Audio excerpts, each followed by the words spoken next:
What do you get when you mix small-town charm, vintage tractors and off-road vehicles, live music, and enough strawberries to paint the town red? You get the Strawberry Festival in Owego, New York. And trust me, it's the kind of sweet summer magic that'll make you want to pack your bags, move to the country, or at the very least, do some cartwheels. I didn't get the memo. I'm wearing a lemon shirt. But there is strawberry lemonade. There's strawberry lemonade. As you know the saying, when life gives you a lemon shirt, go to Strawberry Fest. Work right there.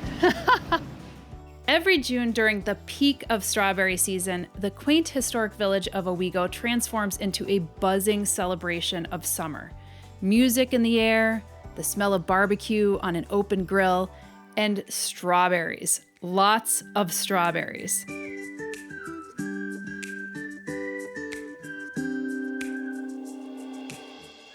The village, which we featured before on this channel, is already known for its historic downtown, walkable streets, local food, and arts and crafts. But this event, which is organized by Historic Owego Marketplace, amplifies all of that, making it quite the experience.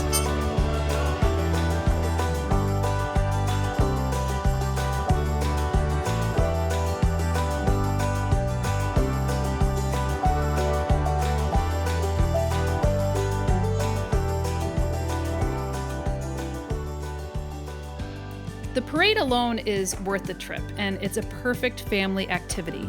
Now, I particularly enjoyed the vintage tractors and the miniature ponies and goats from the 4-H Club, since it pays homage to the farming communities in the region. But it also features local performers and marching bands, fire trucks blaring their sirens, and the kids always seem to have a good time. I mean, the tossing of candy out the windows of classic cars definitely keeps them busy. It's a love letter to rural life and a blast for local families.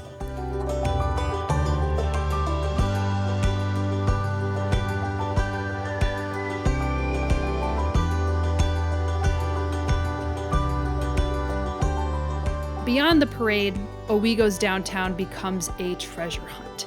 We wandered the vendor booths, sampling barbecue to Spellbound Books' strawberry Rice Krispie treats. Thank you. A total childhood favorite of mine. Oh my God, so good.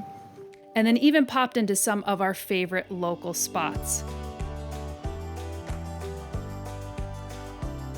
Spots like River Row Bookshop, and that's run by Laura, who's a second-generation owner who, fun fact, once reached out to us about her uncle's legendary hosta garden, which we filmed early on, and we'll link to the video here. Our building is from 1873.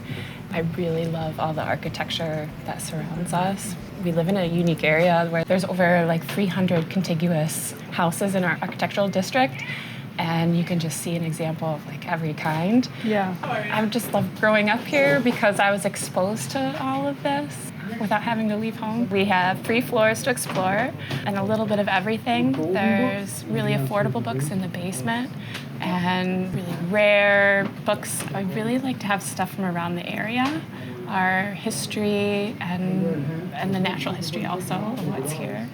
And then like what's the funnest things to do, activities, and so mushroom hunting and different finding plants and things. And all the local history is my favorite. There's even in the haunted southern tier. I feel like it's out of season though, October, you know? Yeah, but they're the ghost stories that we knew growing up. So like on the cover, there's the Binghamton Inebriate Asylum. So when people come in, they get a real local flair. Yeah. This is my favorite section where it's like all gardening. Yeah. And plants right in the beginning. Yeah. And we do have a big section on mushrooms. So we've been, trying to get people to join the local mushroom club. Yeah, that's great. I'm imagining that people come together and they forage. They go out and forage during the season. Yeah. This was a great mushroom season with all the rain that we've been having. Yeah. So I don't know what fall will bring, but spring was pretty amazing. Now, if you love the thrill of the find, you must pay a visit to Early Owego Antique Center. It's massive, it's housed in the old J.J. Newberry building, and it's filled to the brim with collectibles and local antiques.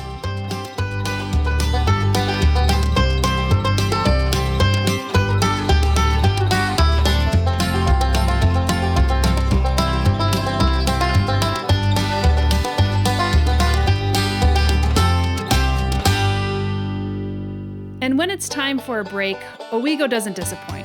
You can unwind at Lucky Hare Brewing, which is known for their handcrafted beers and inviting space. And then there's John Barleycorn, which is a tavern right off the Susquehanna Riverwalk. The lounge and restaurant at the Cellar. So this is a Cellar restaurant and lounge. So you have like a bar and lounge on one side and the restaurant on the other. And this was recently refurbished by the folks at the Pompelli Estate. So if you recall the first video that we did in Owego, they basically also acquired the Cellar restaurant, and it looks pretty decent. Enjoy your lunch. See, it's nice, isn't it?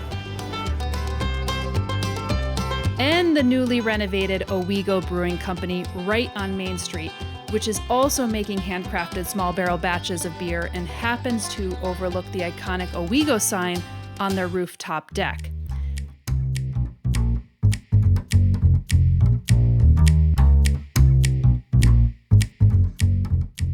Also be sure to check out their game night partnership with another local newcomer, which is SideQuest Games, which was a surprise favorite of mine.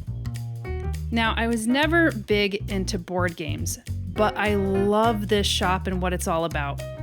Basically, their motto is unplug, connect, and play over board and card games. Now, we dropped by during game night and stumbled into a very intense card battle in their dungeon, and yes, there were Pokemon cards involved.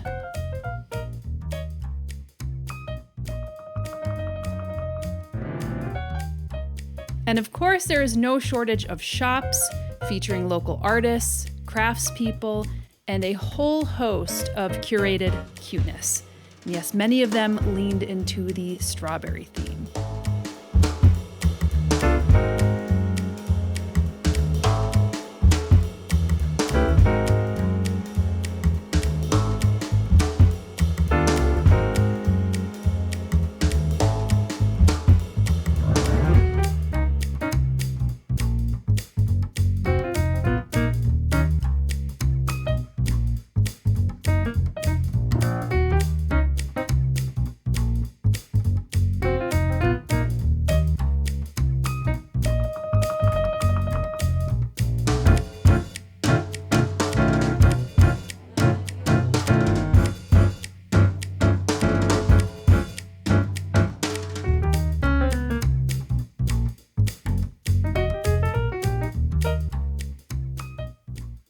Owego gave us a full-on day of summer fun and sun in a swirl of strawberries layered with community spirit.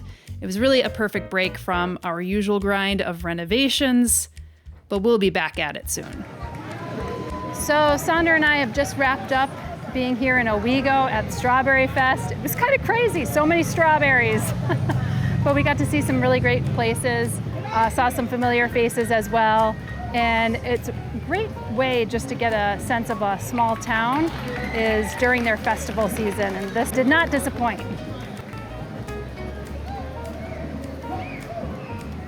Hope you enjoyed this peek into the Strawberry Festival. Let us know in the comments if you've ever been, and if you have any other favorite small towns in the area. Maybe we'll visit them down the line. See you in the next video.